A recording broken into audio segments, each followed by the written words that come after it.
It has been 2 years since I have installed EcoFlows Power Kit, which this was really the first system of its kind. So today I wanted to give you a little information on the good, the bad, and also maybe one of the major downfalls of this system.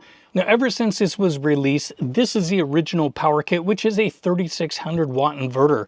Since then, they have now come out with a 5000 watt inverter, and they have also added accessories for expandability and more.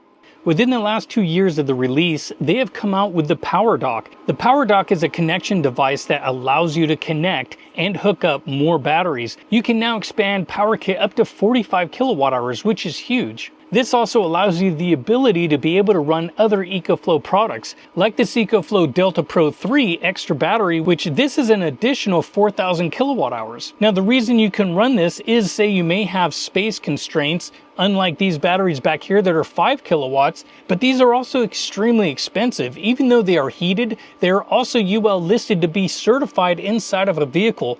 This one actually is not. But you can use other EcoFlow batteries as well, like the Delta 2 Max battery. The Power Dock also allows for connections into your smart generator. This is something that really allows you to just expand and continue to use EcoFlow products within the ecosystem. That's one thing that is great about EcoFlow, is that they continue to evolve, but not leaving you left behind with old products. They're still allowing you to use some of them along the way, which is nice, because a lot of times when other companies come out with new products, they don't really allow the old ones to be used with the new ones so much. Maybe one generation only, but that is it.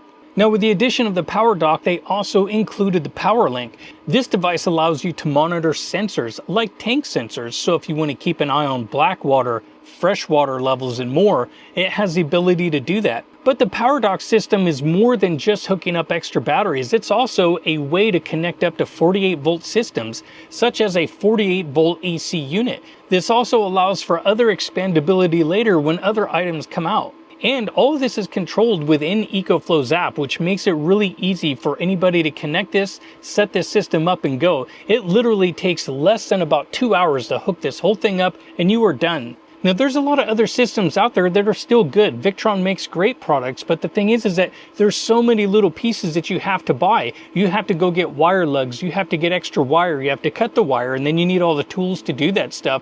And not everybody is so inclined to really want to mess with 48 volt systems. And so that's okay. If you don't want to do that, you can always hire somebody, but that again includes a lot more expense, versus this one is simply a plug and play unit. You literally take the battery cables, you place them into the slots that are designated as a battery, and you simply plug it in, and then you pretty much turn it on and you're ready to go. Now, besides using the app, they also have a display unit that you can put inside of your van or inside of your RV build, and this allows you to then monitor everything on the fly with just a touch of a screen. You just simply scroll back and forth to check out your battery levels.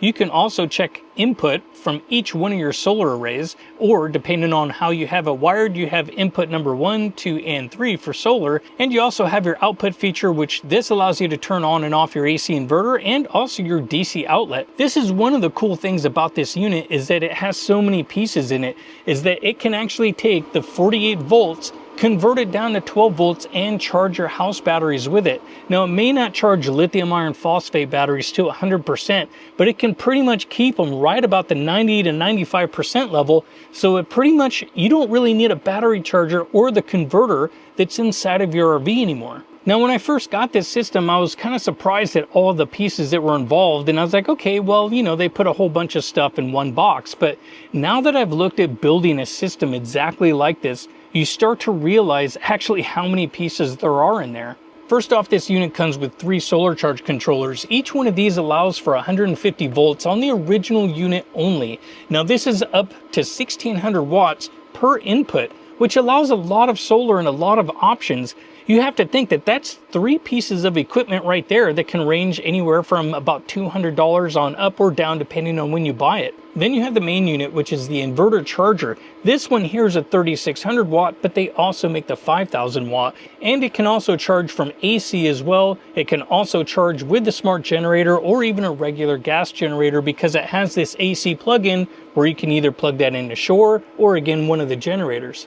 It also has the DC converter in it, so it takes 48 volts, drops it down to 12 volts, so you can use your house battery system, or again, I use it to charge my house battery. That way I have enough amps. but pretty much the house runs off of that battery, but it is charged off of this, which is really cool. And again, you can expand this. So you can run big Class Cs, you can run Super Cs, you can even run Class As with this system, depending on how much power you want off grid, because you can parallel the 5,000 units for 10,000 watts of power.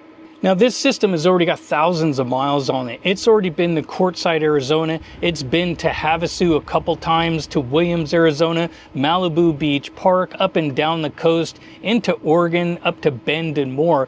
It's got a lot of miles, and this thing just honestly keeps on working. Now it has been getting a little bit dirty living inside this cabin, so the vents do need a little bit of cleaning, which I sometimes will just take a little blowgun and I will try to blow the dust out of it, because as these get dirty inside, they will act as an insulator, and that will actually heat up this unit and burn it out. And that is one of the main reasons a lot of times things burn up, is because they get too hot. And if this can't cool properly because there's a lot of dirt in there, or at least a lot of dust that is covering the electronics, that can cause for added heat buildup. It's like insulation. So you do have to maintain these a little bit. Even though they say it's no maintenance, you still have a little bit of housework to do. Now, honestly, when it comes to the pros, I can honestly keep going. There are so many cool things about this kit to where it just seems like the pros list is really long. But let's talk about some of the cons. Now, when this system did first come out, it definitely had some bugs. It took them a while to get the appropriate firmware updates. That way the batteries would stay balanced, and not to mention the heaters wouldn't stay on too long, because sometimes the heaters would come on and they would stay on a long time, burning a lot of power when they didn't need to be when it's 60 or 70 degrees outside. So after several firmware updates, this started working much better. And then you didn't have the problems with, if you were to shut the whole system down and then turn it back on, it wouldn't throw some kind of a fault. And if you did, one of the best ways to fix this kit, honestly, is to just unplug everything from the power hub up here, let it sit for 5 minutes, and then plug in only your batteries, and that is it. And then turn the unit back on, make sure it works correctly, then go ahead and plug in all of your solar inputs, just make sure those are off, and then the system should start working exactly how it should. This is the original power hub that I got 2 years ago, and it has been working flawless. I did have to get a new power dock because the original one they sent was kind of a beta version. This is the newest version that everybody else will get. Now, I didn't hook up the power link because I didn't really want to tap into my Jayco system, because just due to the wiring and any other kind of faulty things and warranty issues. So I didn't really want to have a reason for them to say, oh, well, because you did this, nothing is covered under warranty and more so. And plus I already have sensors anyway. Now, as far as the solar input charging on this one, I really like this model better because the new one, they dropped it down to 60 volts. They increased the amperage, but when it comes to your open circuit voltage, you have to go all the way to 60 volts, and it's a hard stop. So that was kind of a little bit difficult for me to be able to use that, just due to the fact that the solar arrays that I have on my roof were not going to work. I'd have to rewire everything, and it just wasn't going to happen, at least with that newer one. So when it comes to the original one, I stayed with this just due to the fact that it had a higher solar input voltage. Now, as far as the alternator charger that's also built into this thing, I haven't used it yet. I've only played with it a little bit, but that's another option because it allows 1,000 watts just on this model with an alternator charging system. So again, it's just more items that they threw into this. And so like I said, it's really hard to find cons on this system. I haven't really found that many. It was just really the updates that really kind of irritated people, because after they got the update, they may have to wait a little bit for the next update. But overall, most people's systems now have been working really good. And if you have one, give me an update down below and tell me how yours has been working. Now, when it comes to the major flaw really with this system, it's honestly the price. It's still pretty expensive. It has come down in price, but you have to really think about all the stuff that it does and how easy it is to set it up, plug it in, and go. And again, you're getting 5,000 kilowatt hour batteries that are heated. They're UL listed. It's part of the RV Industry Association, so it's safe. But overall, again, the biggest con is really the price, and that really kind of makes it to where not a lot of people can take advantage of it and enjoy this system. Again, it is so cool, but it just is kind of out of the reach of most people. So I would like to see the price continue to drop, and it has some, which I'll leave some information down below where I have seen the best pricing if you want to check it out. But overall, if you're looking for something and it's within your budget, you should really take a look at the EcoFlow Power Kit. There is really nothing else out there like it. I think you will see other people start to come out with things like this because it is getting popular. People like plug and play.